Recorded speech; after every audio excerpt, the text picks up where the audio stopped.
बस अपघातांची चर्चा सध्या सुरू आहे. आपल्या नाशिक विभागाचा जर अंदाज घेतला तर साधारणतः 120 ते 22 अपघात गेल्या 9 महिन्यात झालेले आहेत. काय नेमकी कारण आहे याची आपल्याला निदर्शनास येत आहे? यामध्ये आपण जो आकडा सांगितला 122 अपघात, यामध्ये जर आपण त्याचं ॲनालिसिस केलं तर साधारण 40% अपघात जे आहेत ते आपल्याला असं निदर्शनास आले की चालकाच्या चुकीमुळे झालेले आहेत. आणि त्या व्यतिरिक्त जी 60% अपघात आहेत ती त्रयस्थ वाहन चालक असेल, दुचाकीस्वार असेल किंवा पादचारी यांच्या चुकीमुळे झालेली आहे.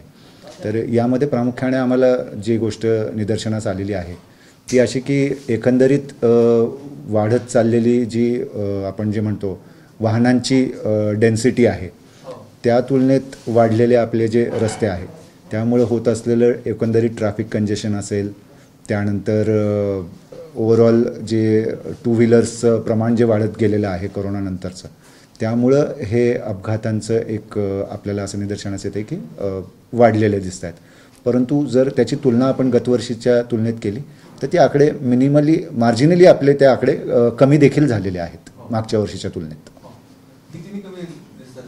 साधारण 5 ते 10 अपघात आपले लास्ट इयरच्या तुलनेत कमी झालेले आहेत.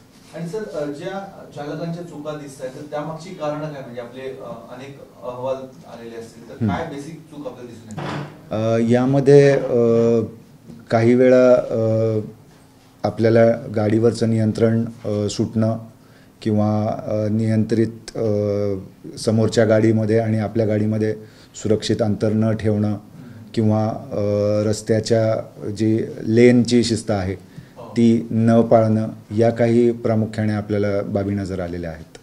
2 दिवसापूर्वी सर महामार्ग बस स्थानकामध्ये एक अपघात झालेला होता, तर त्याचं काय अहवाल आलेला आहे, काय कारण? यामध्ये जी गाडी होती ती आपण ई बस जी आहे 9 मीटर प्रकारातील ई बस आहे ती ओलेक्ट्रा या कंपनीची गाडी असून त्यावरती जो चालक होता तो कंत्राटी पद्धतीचा चालक होता.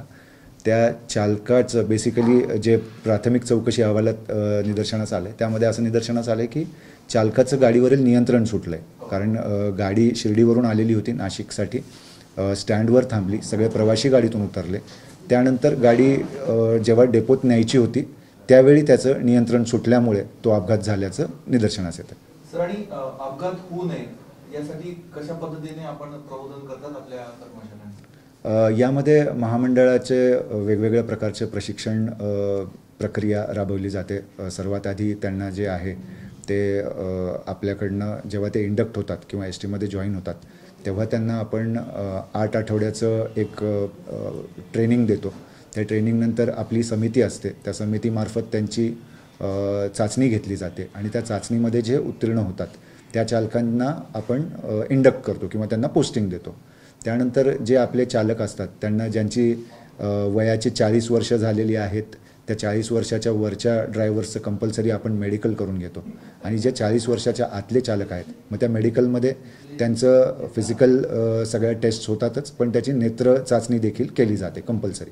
त्या व्यतिरिक्त 40 वर्षाच्या आतले आहेत त्यांना 2 वर्षातनं एकदा ही चाचणी आपण करून घेतो.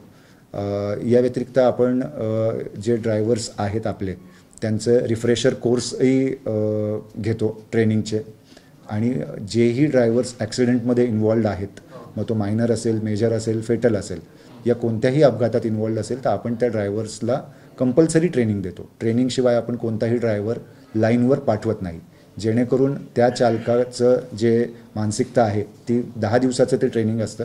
त्या 10 दिवसात त्याला आपण वेगवेगळी बोधपटं दाखवतो, वेगवेगळी त्याला अपघाताची कारणमीमांसा, त्याच्यानंतर त्या अपघाताचे काय दुष्परिणाम होतात त्याच्या फॅमिलीवर असतील, त्याच्यानंतर समोरच्याच्या फॅमिलीवर असतील, त्याच्यामुळे होत असलेलं नुकसान असेल, याबाबत आपण त्याला सेन्सिटाईज करतो.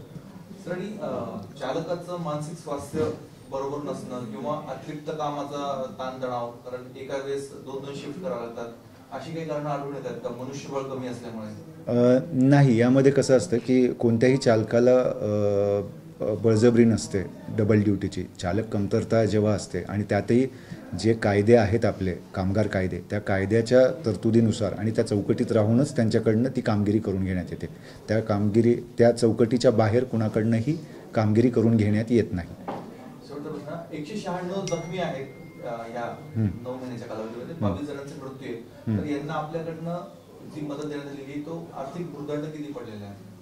त्याचे आकडेवारी मी तुम्हाला एक्झॅक्ट आकडेवारी मी तुम्हाला सांगतो, कारण त्यामध्ये कसं असतं की जे फेटल होतात त्यामध्ये जो पादचारी गट आहे, रापो प्रवासी गट आहे, त्यामध्ये महामंडळाकडनं 10 लाख रुपये त्या प्रवाशास दिले जातात. आणि जो आमचा इतर जखमी गट आहे त्या जखमी प्रवाशांना आपण तात्कालिक मदत 1000 रुपये देतो आणि त्या व्यतिरिक्त पी फॉर्म दिला जातो. त्यानुसार त्यांचा जोही खर्च होतो, त्यांचा ॲडमिशनपासून ॲडमिट झाल्यापासून तर डिस्चार्ज होईपर्यंत त्यांचा जोही खर्च होतो, ती सगळी मदत त्यांना रापो महामंडळातर्फे दिल्या जाते, ती फाईल सबमिट झाल्यावरती. तर त्याचे एक्झॅक्ट आकडे मी तुम्हाला शेअर करतो.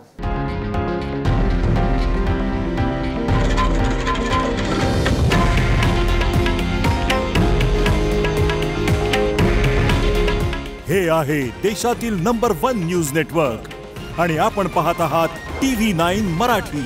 काळजी तुमची, हित महाराष्ट्राचं.